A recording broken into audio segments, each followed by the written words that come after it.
Hi guys, so you've had a few days off. Hopefully you've refreshed, relaxed.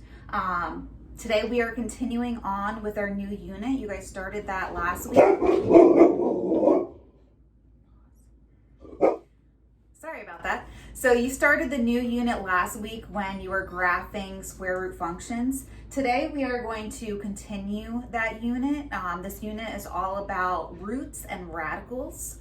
And so we are going to start to explore that today. Today is kind of more about more of an introduction. So today we are going to be going through three things. The first thing is what's called the perfect powers chart. I put that on Google Classroom. This is going to be a reference to help you throughout this whole unit. So I am going to show that to you in a second and show you how you're going to fill that out. And then you're going to fill that out on your own just using a calculator. It's pretty straightforward. I'll talk about that more in a second. Second thing, we are going to review how to simplify radicals, and this is actually going to take us back to page 36 in your notebooks. If you don't have your notebooks, I'm going to show you page 36 in a second when we start talking about it. So you can just copy it on a lined sheet of paper if you want, but I'm just going to go through that again with you guys. And the third thing, we are just going to go over some vocabulary that is related to radicals in this unit. So let's get started. Put this perfect powers reference chart, and this is very similar to the chart that I have in my classroom. So if you could picture yourself sitting at your desk in my classroom, this would be the chart that's above the smartboard, a little bit to the left, where we have all of our perfect squares, our perfect cubes. So this chart is really just expanding that chart I have in my classroom. You're going to notice there's some blanks on here, and what I'd like you to do is to fill in these blanks. So you'll notice that on here we have almost all of the perfect squares. So for example, 2 squared is 4, 3 squared is 9, and then etc. going down the list. So down here you're just going to have to continue. So 16 squared, 17 squared, etc. Same thing for cubed. So these are our perfect cubes. So 5 cubed is 125, and then you would just continue. So you can use your calculators for this. Either the calculator on Desmos that I posted on Google Classroom, or even your phone calculator. It has, if you turn it sideways, I believe there's a little caret button that represents the exponent, so raising it to the different exponents. This chart is just going to help you with the section that we're starting on radicals, because radicals or roots is the opposite of raising something to an exponent. So this is really kind of the first part of it. This will help you out a lot with what we're going to be doing in this unit. Okay guys, the next thing on our agenda is to review simplifying radicals. And we actually talked about this before on page 36 in your notebook. So if you have your notebook and want to turn back to page 36, or if you don't have your notebook and you just want to copy this down on a separate sheet of paper. But this is really the first step in our unit. And we talked about this before when we had to simplify square roots in order to use the quadratic formula. So you should have example 1 filled out in your notes, but I want to go through it again just to refresh your memory on how this works. So our first method is what we call the perfect square hunt. Now in this unit, we're not just working with perfect squares, we're also working with perfect cubes, perfect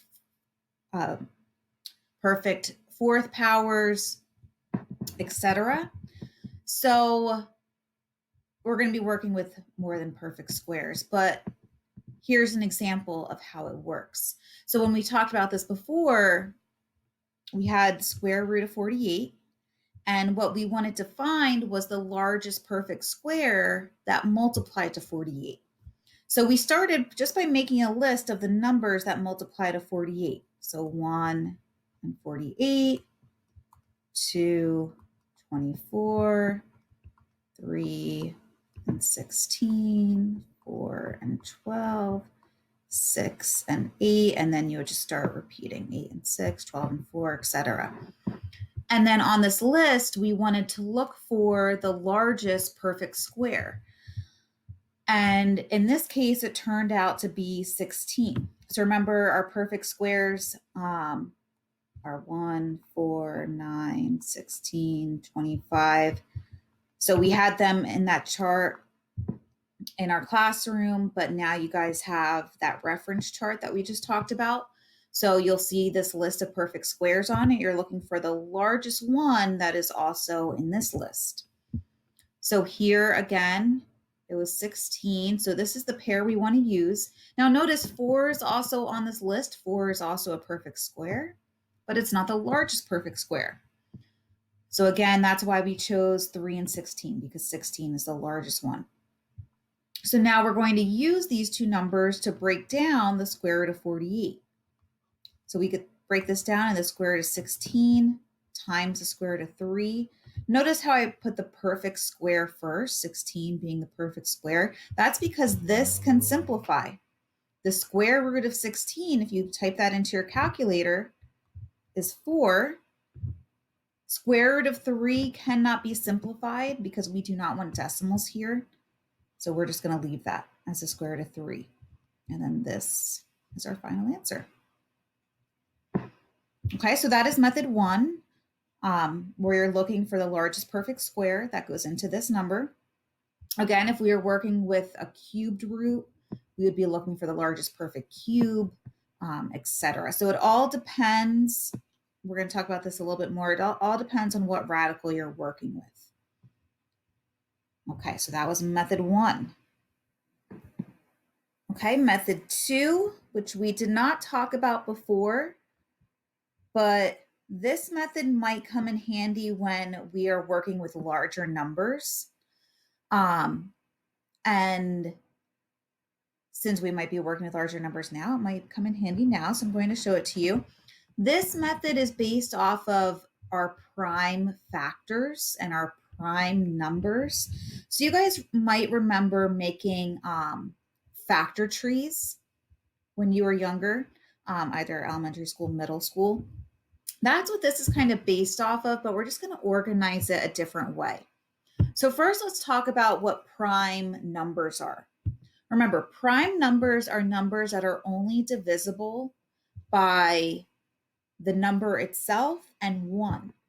So some examples of prime numbers are 1, 2, 3, 5, 7, 11, 13, 17, 19, etc.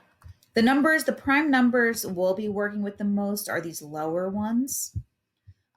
Again, a prime number is a number that's only divisible by itself and 1. So that's why these numbers are on the list. Now, what we're going to do is we're going to use these numbers to break down to 16.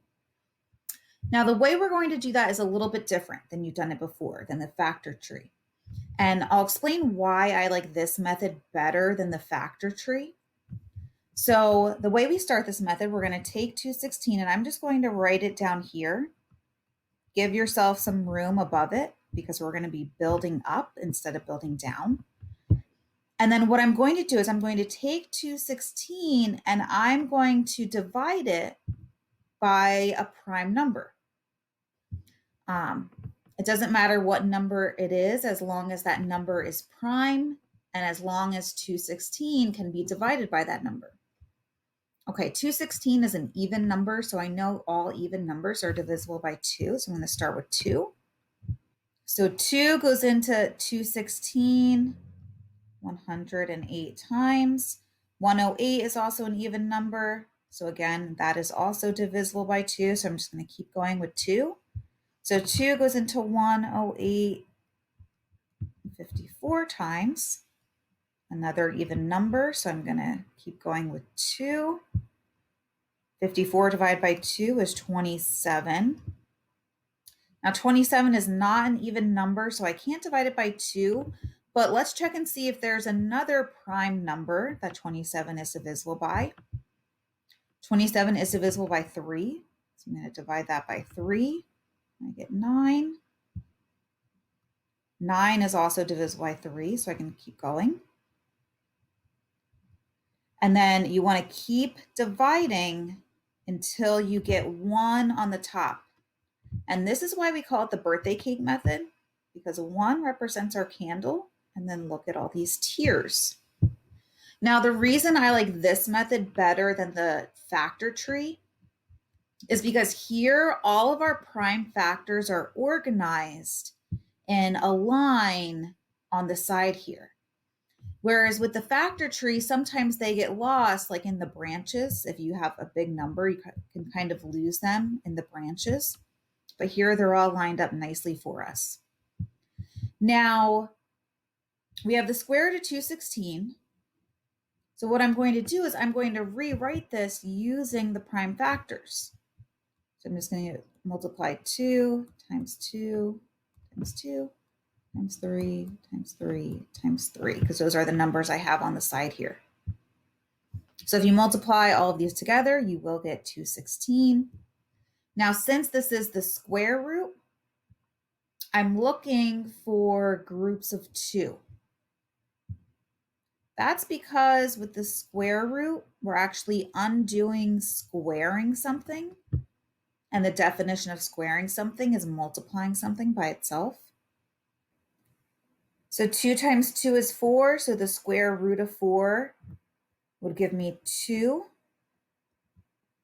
3 times 3 is 9. The square root of 9 is 3.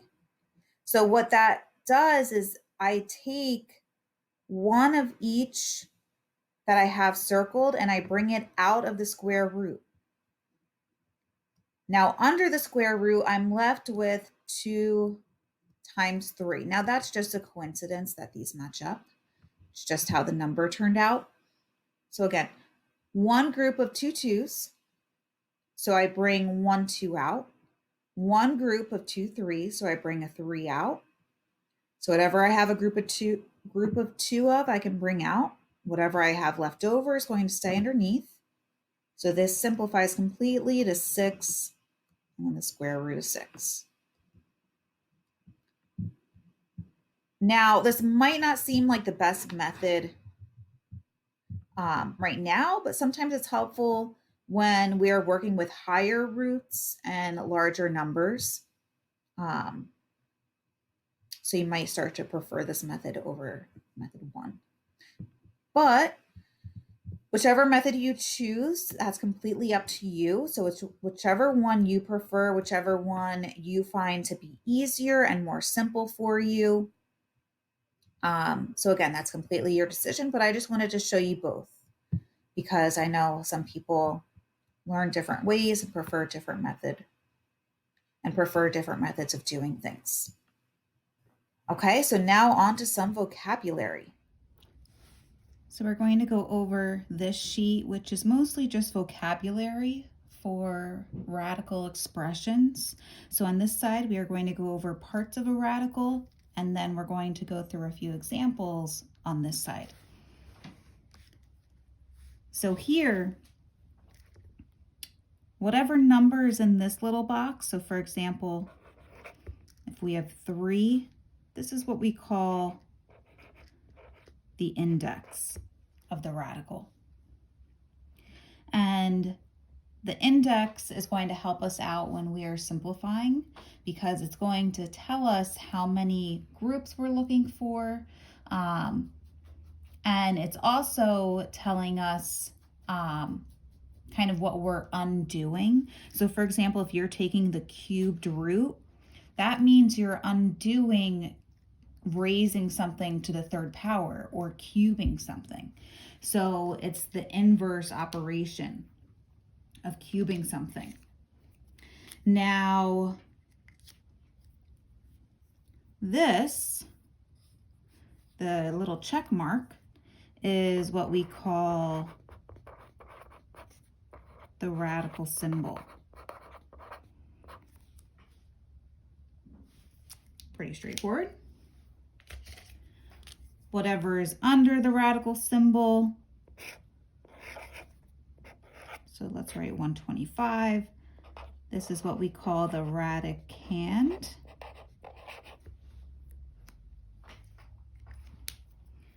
And the whole thing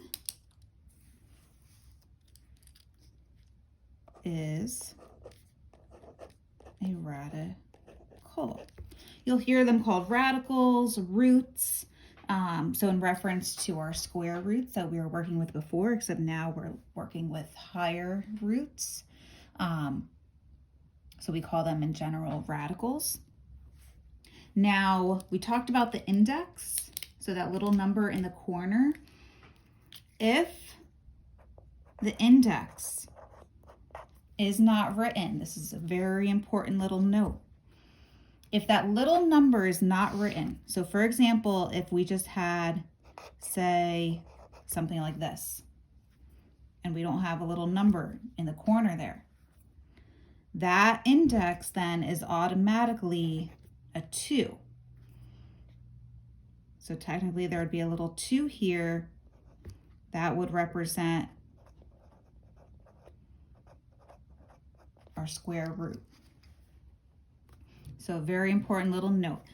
If the index isn't written, it's automatically a 2. So that brings us over here to the right side. And actually our first example doesn't have the index written. So the directions here say for each radical, determine the index and radicand. So here our index isn't written, so it's automatically a 2. So your index is 2. The radicand, what's underneath the radical, is 24. So here, this is asking you to take the square root of 24. 24 is not a perfect square. This would not simplify perfectly or evenly.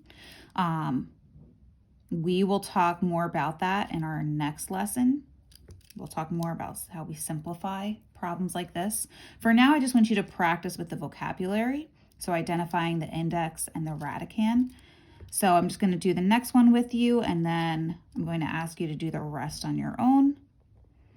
So I'm just going to abbreviate index to I. So index here is 4, radicand, so the whole thing under the root is 128 and to the 8th. So please go ahead and do the rest on your own. And if you could go ahead and send me a picture of your finished work.